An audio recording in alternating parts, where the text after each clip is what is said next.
Testing, testing, testing.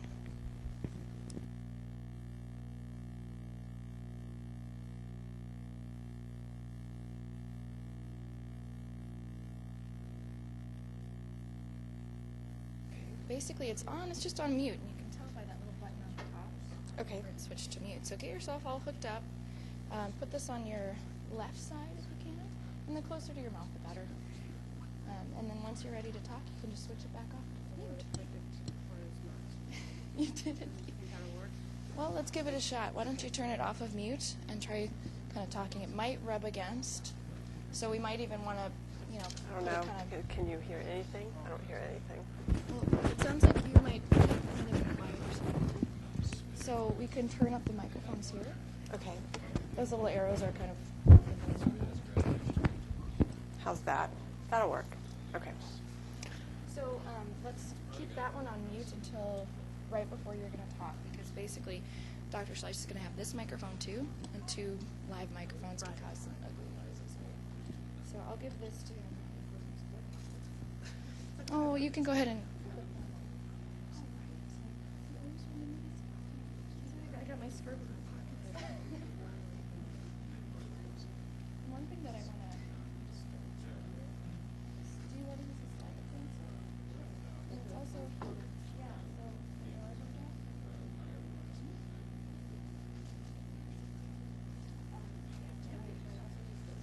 You can use that as well. Yeah. Well, and another question I'll ask is if you tend to move around when you talk, because I'm going to have the camera kind of set at the same place for the whole talk. Okay. So it's up to you if you want that camera kind of focused in around the podium, or if you want it a little broader. It's up to you. I think I want it broader. Okay. But not, I don't roam too much. Okay. Let's just I don't this the just line. stand though. Yeah, that's fine. Cool. All right. Sounds good.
use this microphone, and it's already on right now.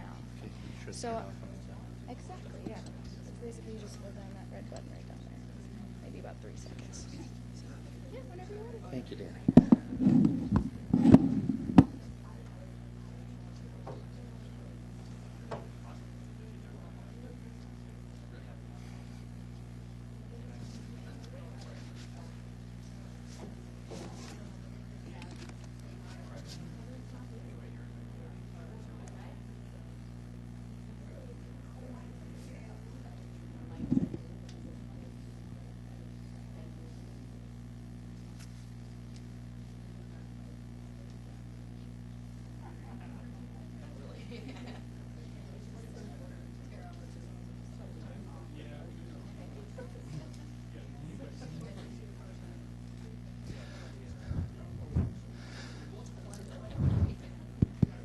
So I think we'll go ahead and get started. Welcome to Pediatric Grand Rounds. This week, Pediatric Grand Rounds is also being shared in space and time with the Institute for Molecular Virology weekly seminar series and journal club. And I want to thank and acknowledge Lou Mansky and Steve Rice for freeing up the time slot that would normally be devoted to that so that students and postdocs could come over to hear our lecture today. And it's really terrific to see so many students and postdocs here from various labs on the other side of the river. So thanks for taking the time and trouble to find your way over here. This lecture is endowed by Ed and Louise MCNEW, the MCNEW family of Los Angeles, California.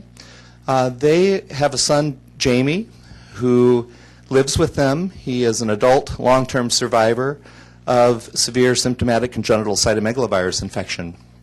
And thanks to the generosity of their family, we've been able to endow this lectureship now for a number of years, and we've had the opportunity to invite some real luminaries in cytomegalovirus research in the past.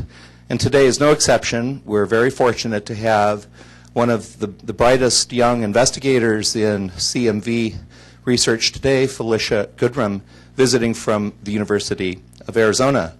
Dr. Goodrum obtained her undergraduate degree in biology at Virginia Tech University and then did her PhD in molecular genetics at Wake Forest University, where she studied adenovirus replication. She then went on to do postdocs at Wake Forest and at Princeton University, where she embarked on a journey that is a fascinating story that we'll hear about in a few minutes, studying cytomegalovirus latency. And clinicians in the audience know that whether it's reactivation of CMV in a low birth weight preemie in the neonatal ICU, or reactivation of CMV in a solid organ or bone marrow transplant recipient, or surprisingly and interestingly, even reactivation of CMV in otherwise healthy children admitted to the critical care unit, that this is a virus that's latent, reactivates, becomes latent, reactivates, and becomes a real challenge for clinicians. Felicia has done some groundbreaking work in elucidating viral mechanisms of latency. She has been recognized with many honors early in her career, including the Pew Scholar Award in Biomedical Sciences, a very prestigious presidential early career award for scientists and engineers. She is funded by the National Institutes of Health and has active R01 funding for her laboratory. And today she's going to talk to us about mechanisms of latency and persistence with human cytomegalovirus. So with no further ado, I'll turn the podium over to you, Felicia. Thank you, Mark, for an incredibly generous introduction. It's an honor to be here for the Jamie MCNEW Endowed Lectureship. And so thank you for having me. I've had a great day talking science with some really fun people. So as Mark said, I'm going to talk a little bit about our work to understand CMV persistence. We're studying a herpes virus, cytomegalovirus, and what really draws me to these viruses is that they are masters of persistence, and in being that, they are essentially masters of cell biology, and they know human cell biology far better than we do. They are complex DNA viruses, and there are 8 human herpes viruses, and they're divided into 3 subfamilies, the alphas, the betas, and the gammas. Cytomegalovirus is the prototypical beta herpes herpes virus. And what this means is that it's very slow replicating, and it has a very broad tropism within the host. However, it's highly restricted to the host with which it has evolved to infect. CMV is the largest known viral pathogen of humans. It has a very impressive coding capacity that we've always thought to be around 170 open reading frames, but there was a recent paper out that suggests it maybe can encode a greater number of proteins than that, up to 754. It's a very interesting virus particle. It's very large, and it has this tegument layer, which is becoming more and more important to our work, but I won't have a lot of time to talk about it today.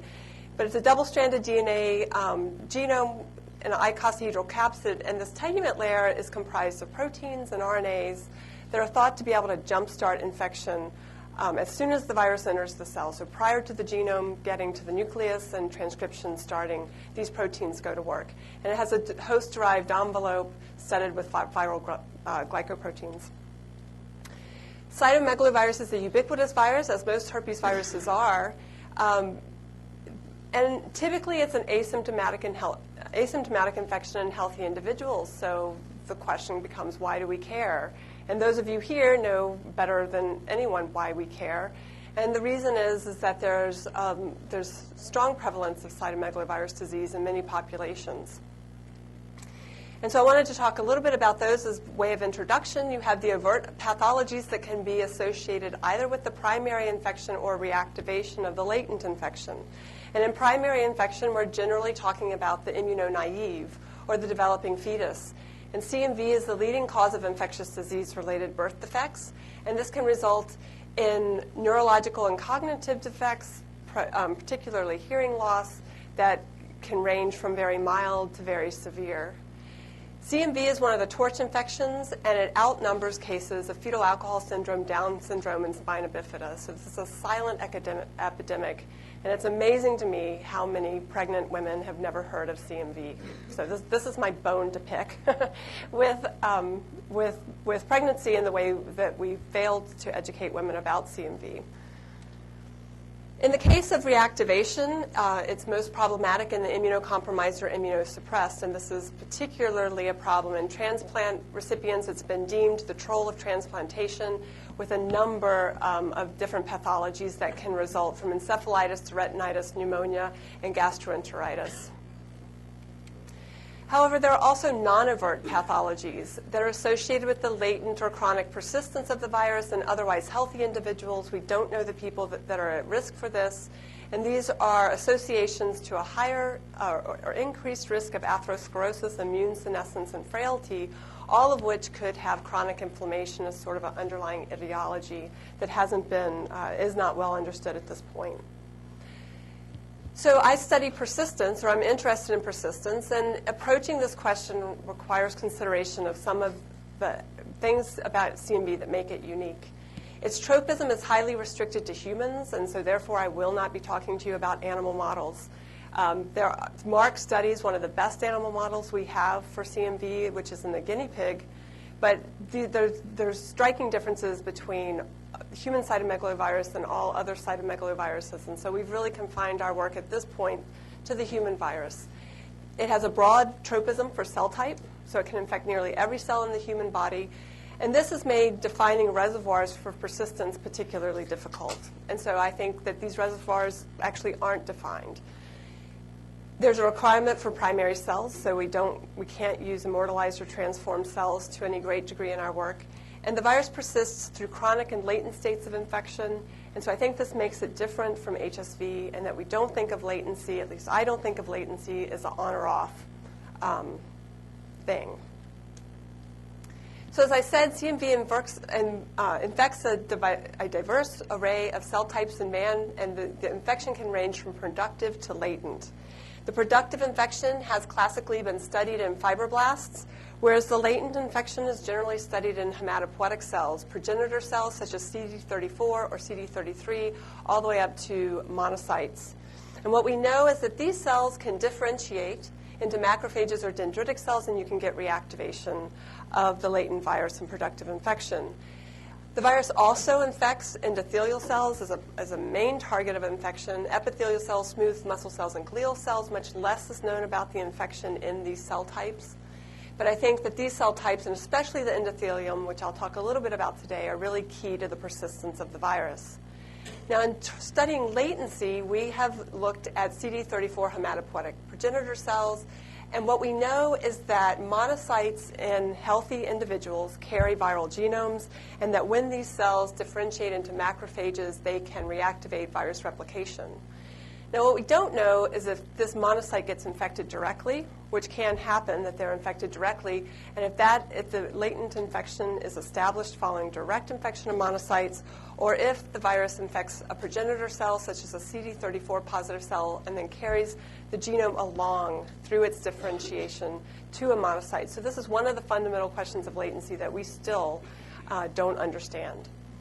So our work, we have focused on the CD34 positive compartment, and there are a couple of reasons for that.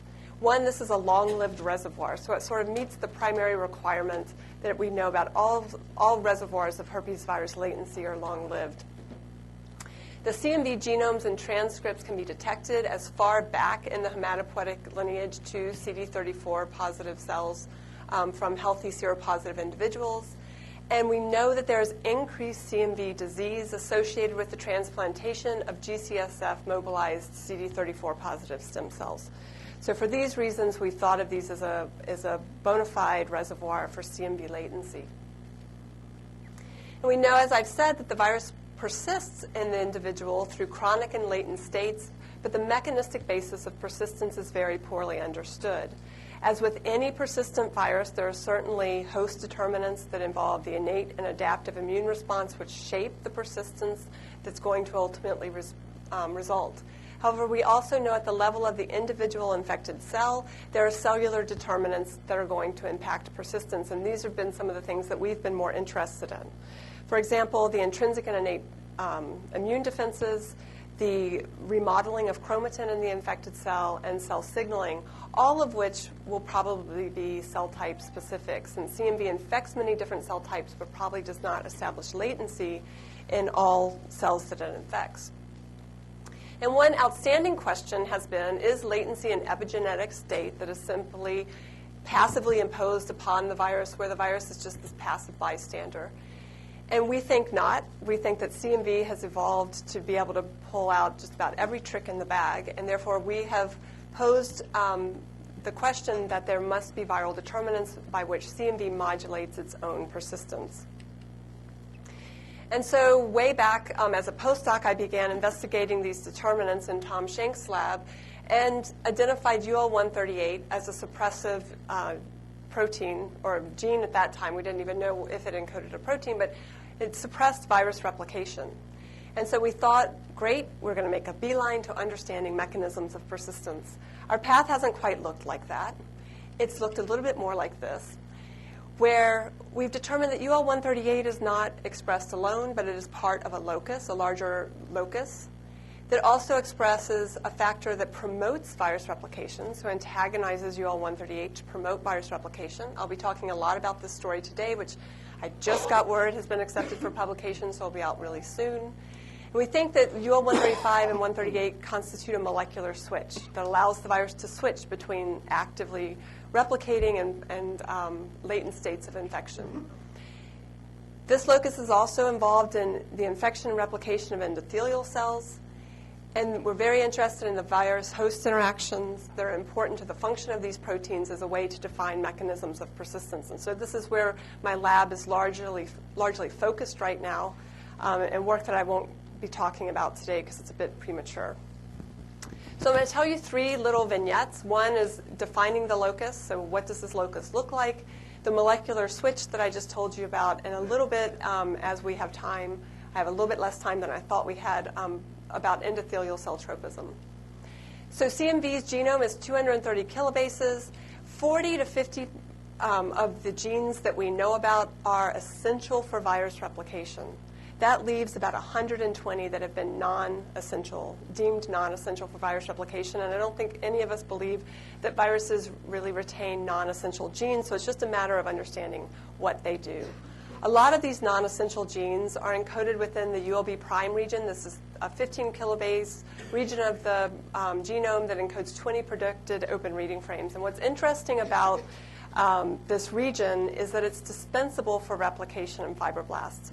And the way that we understand that is that clinical strains of the virus have this region, but by propagating the virus through fibroblasts, this region is quickly lost. And so it's been termed dispensable for replication and therefore hypothesized to function in immune evasion, latency, or other aspects of pathogenesis.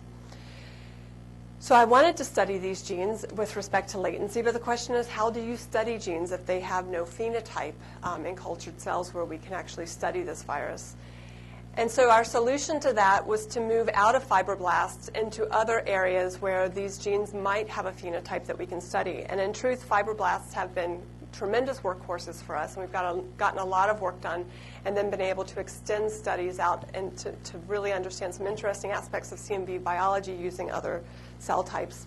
So this is the ULB prime locus, and we began by going through and just knocking out large portions of this region to try to determine if this region encoded any determinants that promoted the establishment of the latent infection. And so just showing you some really old data to establish some of the assays we've used. This is what a wild-type infection looks like in CD34 positive cells. So if we do not stimulate these cells in any way, then we get a very quiescent infection, and very few cells have active virus replication going on, which we're measuring here by GFP. These viruses have been engineered to express GFP in their genomes. However, we can stimulate these cells to promote higher levels of virus reactivation and virus production.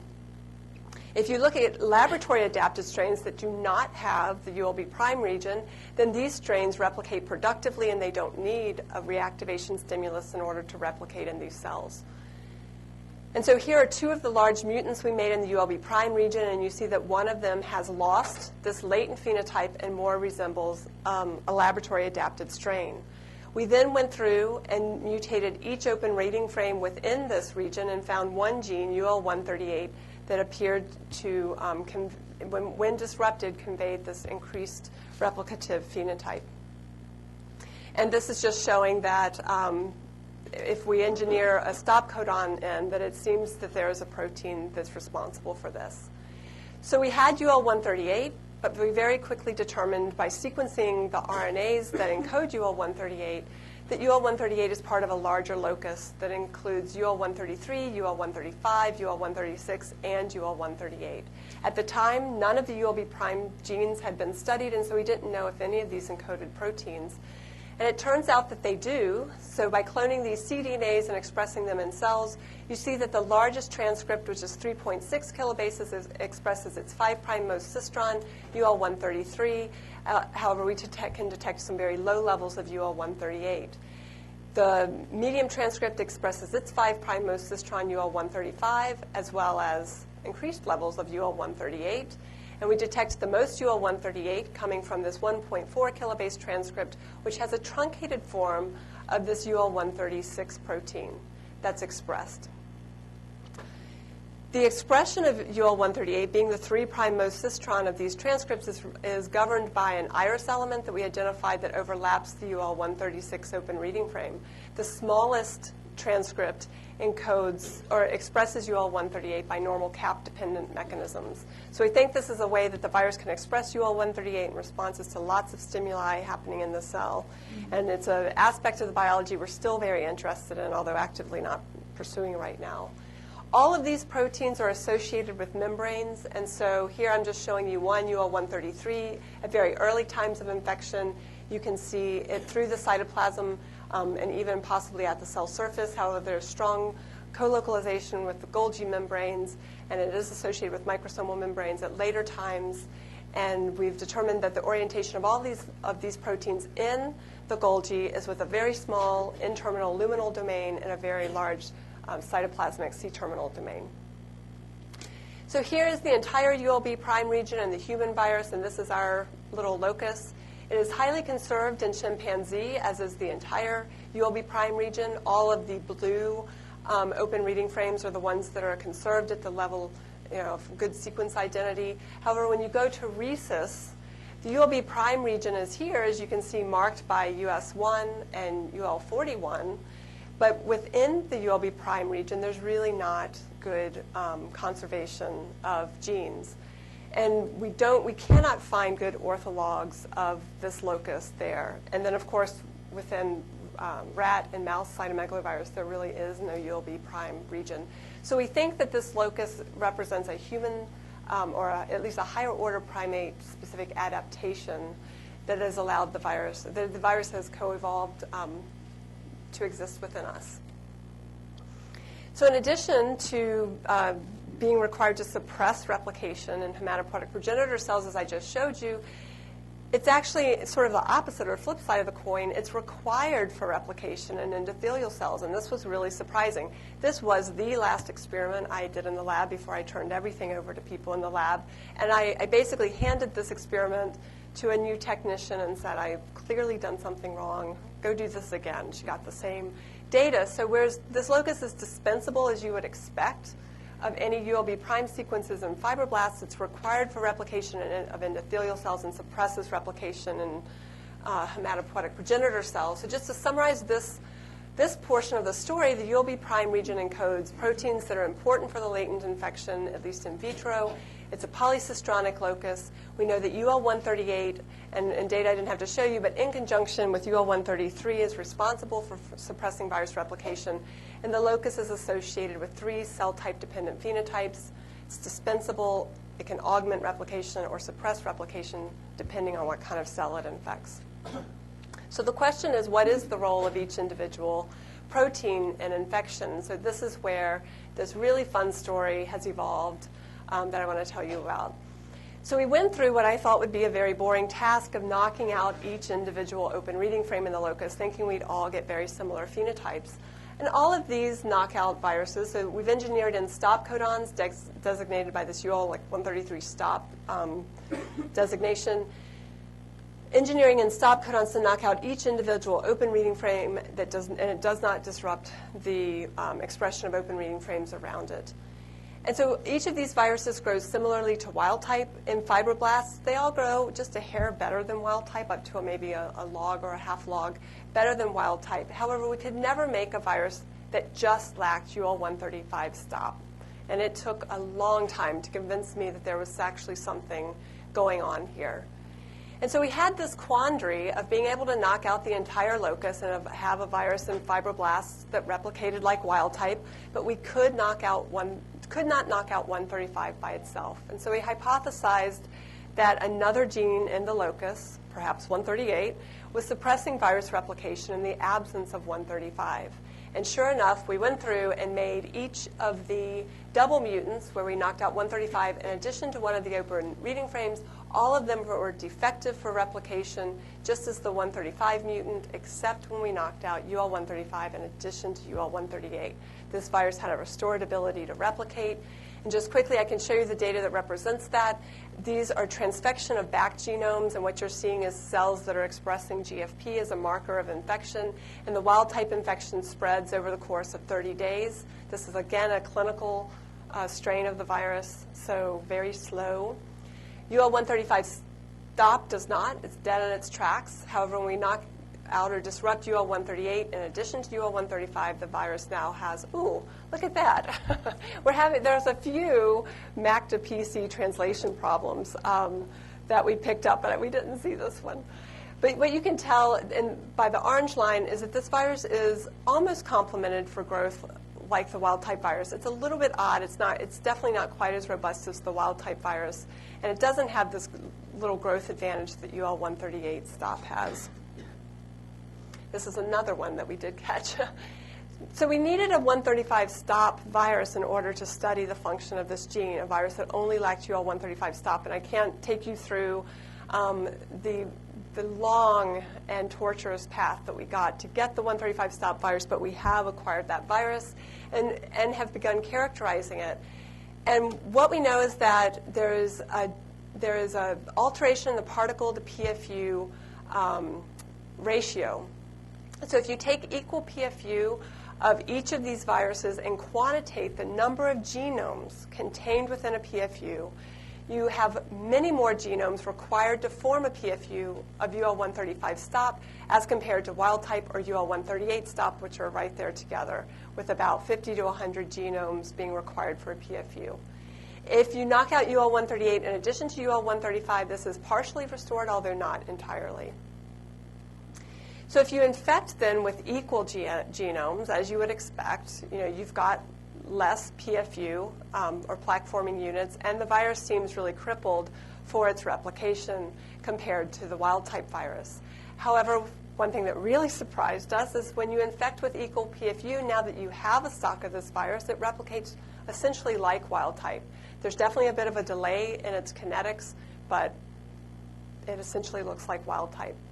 So from back transfection, so the transfection of naked infectious genomes into cells, the virus is completely defective. But once we complement the virus, we have a stock of the virus, it replicates like wild type. So this suggests, this altered particle to PFU ratio suggests a maturation defect, and it can be overcome with infecting with enough genome-containing particles. And so what is in a PFU of CMV? It's not just infectious particles, but you also have dense bodies and non-infectious particles. And so we wanted to actually look, using electron microscopy, at what was going on in these infected cells. And so hopefully you can see this from where you are, but you probably can't. But in the insets, you can see normal mature virions with the wild-type virus. So you see these electron-dense DNA cores, and then occasionally you'll see a non-infectious particle that's made it into the cytoplasm but has no genome. With 135 stop, we see a much greater number of these particles that don't have genomes incorporated into them. UL138 stop essentially looks like wild type, and when we disrupt 138 in addition to 135, again, it essentially looks like wild type. The other defect, which I know you're not going to be able to see, is that we get these very unusual looking particles. Even the genome-containing particles aren't normal. And so that's all quantitated here, where you have about twice the number of these non-infectious particles as you do normal particles. And then when you look at the genome-containing particles, a greater number of those are abnormal in 135 stop. So taking this virus then and looking at its replication, at a low multiplicity of infection, there's several little defects, but they're actually pretty minimal that pop up. Within the immediate early region, you get a delay in IE gene expression, but the most interesting thing is this disrupted ratio of IE2 to IE1. We never get sort of the amplification of IE2 in the late phase that you typically see. You see this virus does not express UL138, and the expression for all of these genes, while is a little bit down or delayed, it's going through and making genes at the early and late phases of gene expression. And any defect we see at low multiplicity is essentially overcome at high multiplicities of infection. When we look at genomes by quantitating with PCR, we see that there's a slight delay in genome amplification. By 72 hours, the genomes have only been amplified 17-fold. However, over the time course, they're really amplified all very similarly in each of the infections. However, the story starts looking a little bit different in CD34 positive cells. So this is genome amplification in hematopoietic cells. You see over the course of infection, there's very minimal amplification of the wild-type genome, about 5-fold. For UL135 stop, genomes are maintained but amplified at a very, very low level. However, UL138 stop, you see an increase in genome amplification that is indicative of the fact that this virus is actually replicating in hematopoietic cells. And the defects that we see are largely complemented in the 5/8 stop mutant, which looks much more similar to the wild-type infection. When we look at latency and reactivation, you see in the wild-type virus, you get your typical latency phenotype where you have to reactivate in order to get much virus out at all. UL138 stop, again, shows this loss of latency phenotype where the virus is replicating even prior to reactivation phenotype. However, without UL135, the virus is essentially dead. And these experiments are done at PFUs of infection where the virus will replicate like wild type in fibroblasts. So a very different situation.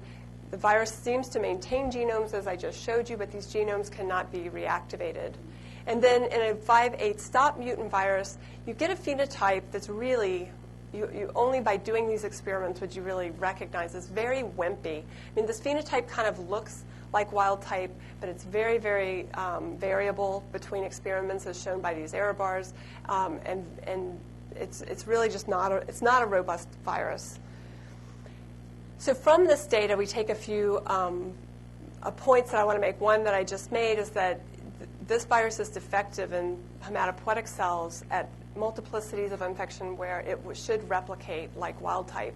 The genomes are maintained, they're just not reactivatable. And from this data, we know that the phenotypes that we're seeing here reflect not only the loss of 135, which is the loss of an activating protein, it's also the loss of it in the presence of a suppressor.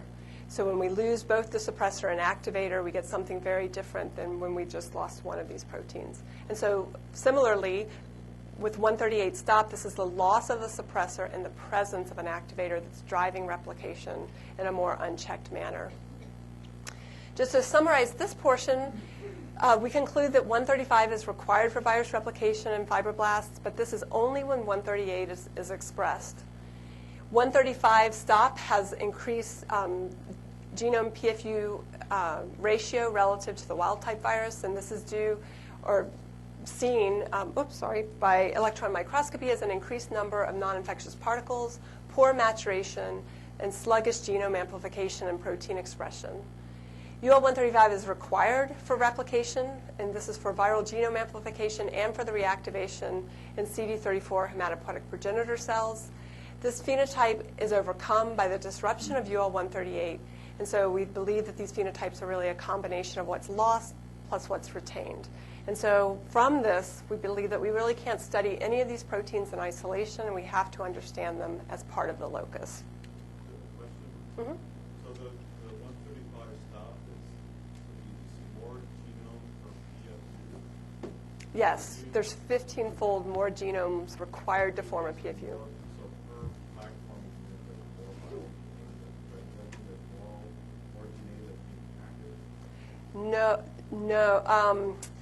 So I didn't make that point very clear, but that's a really good one. If I just run back here, we think what's happening is that the virus is making a lot of defective particles, and so and you can't really see this on the smaller screen, but you have a lot of DNA-containing particles that do not have an envelope, or that have this very floppy envelope that appear to have no tegument.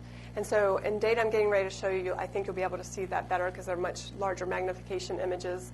And so we think that they're very defective particles. And so they contain DNA. And so when we infect cells and look at the amount of genomes getting into cell, it's the same from wild type to mutant. I think there's just a lot of particles that can't enter cells.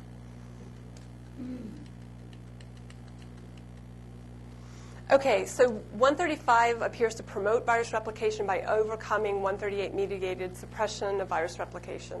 And if this is true, we predict that 135 expression would be incompatible with the establishment or maintenance of the latent infection. So I just want to show you one little bit of data. This is something we're really interested in pursuing. But this is in fibroblasts. We're looking at the expression of each of the proteins from the locus. See that 135 is expressed very early. There's this very interesting drop-off in expression late in infection. But in any cell productively infected with CMV, it will express 135. However, in the latent infection, we really do not detect 135. We can detect 133 and 138 being expressed in the latent infection, but not 135. In a THP1 model, which has all sorts of problems, but it's been one place where we can sort of look at reactivation because you can get a large enough, a sort of a more synchronous sort of reactivation where you have a large enough cells to actually look at. With reactivation, we see 135 coming on and being expressed. So we think that 135 is not expressed in latency, and how that's controlled from this locus is something we're really, really interested in. So again, 138 we think is driving cells towards this non-replicative, more latent state. 135 is driving cells towards replication, at least in part, by inhibiting 138. And now the question is to get at how is this happening. And we've begun, or we have actually identified cellular proteins interacting with all the proteins in this locus. And what's interesting, and the data is too premature to talk about just yet, but what it appears is that 135 and 138 are targeting the same cellular pathways but with opposing effects. And so that's a story that we hope to have coming out as to how these proteins are functioning in the infected cell. And so with the little bit of time I have left, I just want to quickly talk about some of the endothelial tropism work that we've been doing. And so I'll take you back to this data that I showed you a few minutes ago, where the locus is essentially dispensable for replication in fibroblasts, but required for replication in endothelial cells. This is not just any particular endothelial cell, but every endothelial cell type that we've looked in. Microvascular cells, macrovascular cells, they all have a defect when they lack the UL138 locus. This is a primary epithelial cell line, and so you see, similarly to fibroblasts, it doesn't seem to matter if the virus has this locus or not. And so why do we care so much about endothelial cells? We think they're a key target for many viruses that define pathogenesis, and so the severity of viral disease can be correlated to their infection of endothelial cells, which allows them access and dissemination into tissues. CMV is associated with an increased risk of vascular disease, including like atherosclerosis and post-transplant restenosis and other problems. And it's an open question whether the vasculopathies that result in transplantation or in vascular disease associated with CMV, if this may result from direct infection of vascular endothelium or from an immune response, or probably more likely a combination of both. And so when we look in endothelial cells, wondering why this locus is required for replication in them, when we look at viral gene expression at immediate, early, and late phases, everything seems fine, similar to what I showed you with the 135 virus. However, going to electron microscopy, things seem very different. And so there's this increased vesiculation through the cytoplasm of cells infected with the mutant virus. There's these multivesicular bodies that are formed in wild-type infection, but you do not see multivesicular bodies with this packed characteristic and filled with virus particles in the mutant virus infection. And the virions are really abnormal in the mutant virus infection. They appear to be cracked, and they don't have envelopes or tegumen. And then finally, this mutant, again, exhibits no defects in the maturation of fibroblasts. And so this is just to show you in the wild-type infection and in the mutant virus infection, the virus particles in the cytoplasm look very, very similar. So this is something specific to endothelial cells. Fibroblasts have been the primary place where this has been characterized, but the virus forms this assembly compartment, which is this coalescence of cellular membranes that is thought to be very important to the assembly of progeny virions. And so we wanted to see if endothelial cells form these. They do. And you can see that by looking at GM130 staining. So this is a Golgi marker. So you see the nice Golgi ribbons throughout the cytoplasm. In the wild-type infection, you get these assembly compartments that co-stain with this late viral protein. You can see them here. In the mutant virus infection, you don't get this. Your Golgi does not look like wild-type, but it's more dispersed throughout the cell, and it certainly doesn't look like uninfected cells or wild-type. And so we're interested in which of the proteins are required for replication in an endothelial cell. So we took each of our individual mutants, and you see that mutants lacking UL133 or UL138 seem to replicate just fine like wild type. But we get this defect in viruses lacking 135 or 136. And that in the large mutant, you get a large defect, and there's this intermediate defect associated with viruses lacking either one of these genes. When we go back and look at assembly compartments, you see in UL138 mutant viruses, or 133 or 138, we get the formation of an assembly compartment. But without 135 and 136, we get this sort of global disruption of Golgi membranes and no good formation of assembly compartments. By electron microscopy, what we see is these very unusual particles again.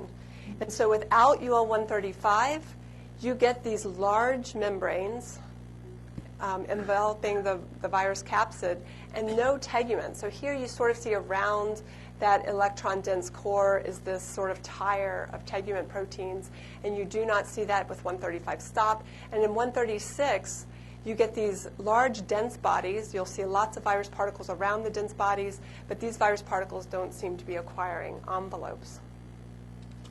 The other thing that's very interesting to us is the multivesicular body phenotype. In the wild-type infection, again, you get these multivesicular bodies that are very, very packed, have a lot of virus products within them. With 135 stop, you do not get any virus products, or very rarely get virus products within the multivesicular bodies. And with 136, virus products are within the multivesicular bodies, but you still don't have this packing of intraluminal vesicles that's really interesting. And so I'm going to need to draw this to a close really quickly, but just to summarize this, the phenotypes that we're seeing for each of these two mutant viruses reflect what we see in the large mutant, but they segregate between the two viral genes. And so there's a cooperation between these two genes for infection in endothelial cells. And I wanted to tell you a little bit more about 136. I don't have time to go through a lot of this, but 136 is very complicated in that it's expressed as at least 5 protein isoforms through infection. And we engineered in stop codons, just like we did for all of our proteins, for 3 methionine codons right at the end of the protein, and we lost only a single isoform. And so I thought, well, this will be easy to figure out where these other isoforms are coming from. And now a student's been working for 1.5 years and is just about to submit her first paper on this. But the long story short is that every single methionine codon along the length of the coding sequence serves as initiation for translation. And so she has engineered a battery of viruses where she knocks out each individual methionine. So here you see the isoforms in the wild-type coding sequence. Here is where she's knocked out the largest isoform by disrupting these methionine codons, then the 29 kilodalton isoform, the 27 kilodalton isoform, and then the 24 and 20 kilodalton isoforms. So this is really, I think, unusual and something that was unexpected in that each of these ATGs be used for translation of 136 isoform. And I'm just going to skip quickly through to the end of what we think is going on with these isoforms. So she has made now a number of viruses. The ones I just showed you are viruses that lack each individual each individual isoforms. We have a virus that lacks all the isoforms, viruses that express only one isoform, and then viruses that express all the different combinations of isoforms. And in endothelial cells, what you see is that viruses lacking the 37 kilodalton isoform have a severe defect in replication, whereas viruses lacking the 24 and 20 kilodalton isoforms have this replication advantage. And so we're very interested in the interplay between these isoforms. We think of it as a locus within the locus, and we're beginning to look at some of her more complicated mutant viruses, and we're getting these intermediate phenotypes. But we think these will be the viruses that help us understand what the individual isoforms, how they're working together and individually in infection.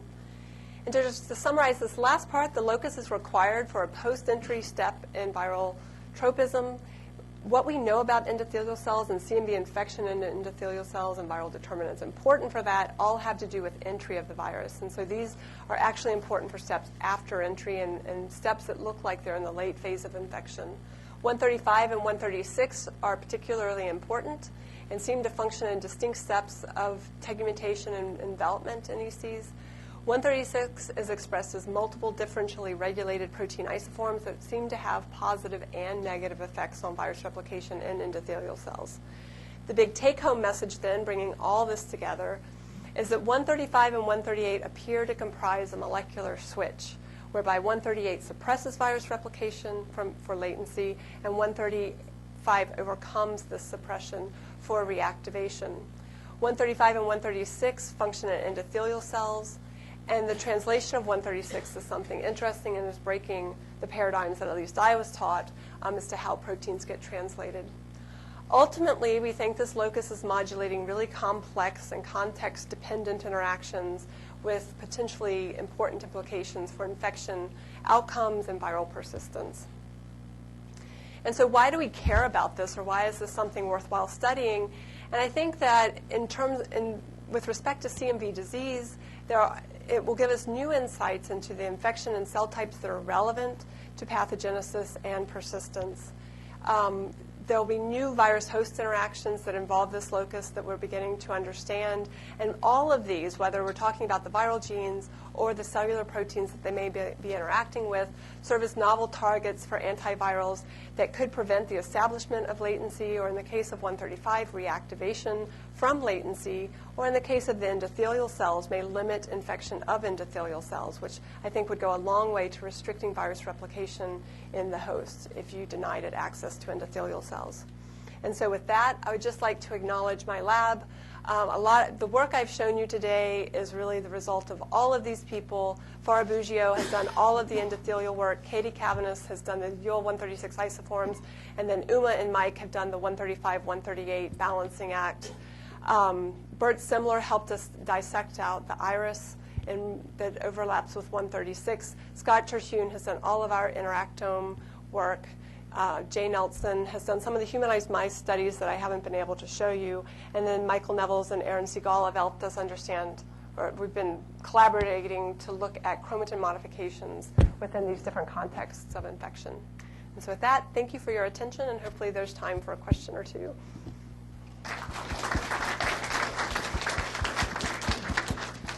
Thanks so much for that terrific talk.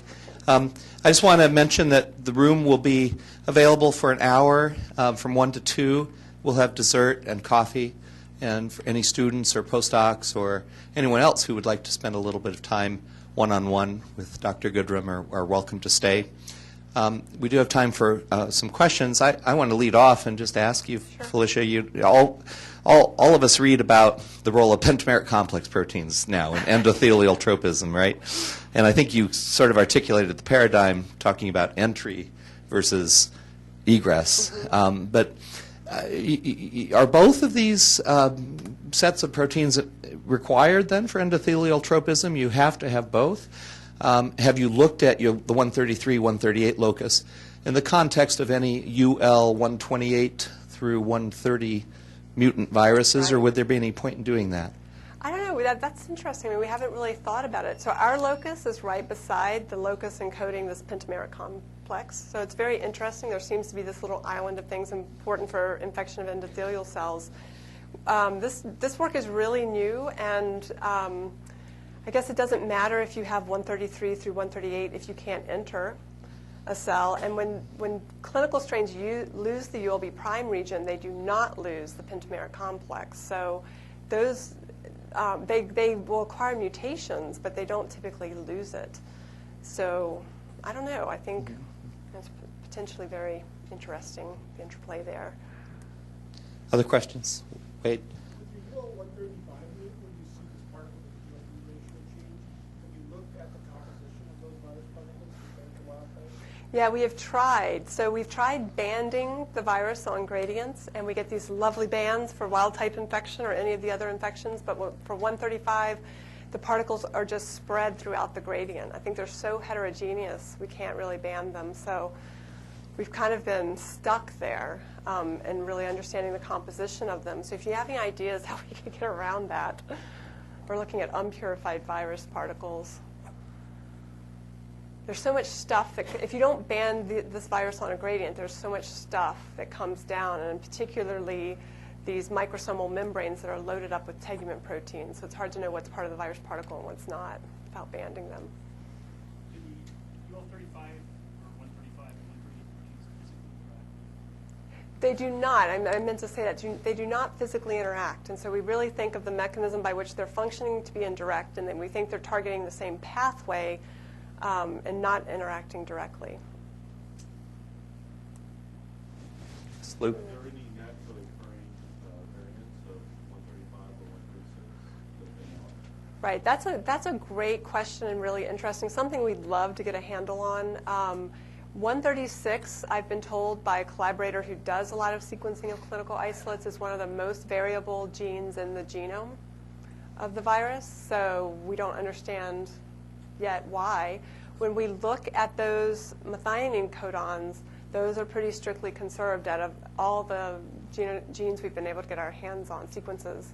So I think that'd be something that'd be really interesting to understand, but we haven't progressed very far. you know, the town story, of course, is more complicated than originally thought. It was originally thought the town strain had this ULB prime deletion, and that was the basis of attenuation. But really, the town strain of CMV is a mixture of two isomers. That's right. Town short and town long.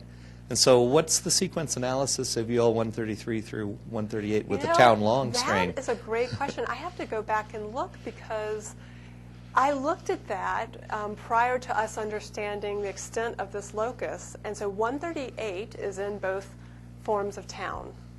And I never went back to look to see if it includes the whole locus. Because, you know, the original mutations we made were just blind. They were just knocking out 5 kb segments of the ULB prime region. And the one that hit for us that has such a robust phenotype, it actually sits in the middle of the locus, and that virus lacks 136 on to like 142. So we leave 135 intact in that mutant, and it is expressed. We have actually tested that. So I think that's why that mutant is so robust, is we've taken out 136 and 138, which we kind of think of as together a super suppressor, and we leave intact 135. So I should go back and look at town. I'll do that.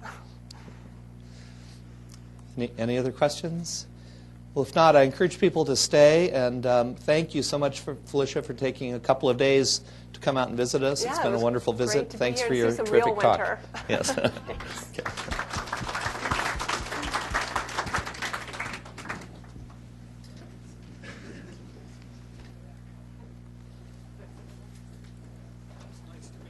Yeah, it's really nice to meet you. Thank you. Okay. Thanks for coming over.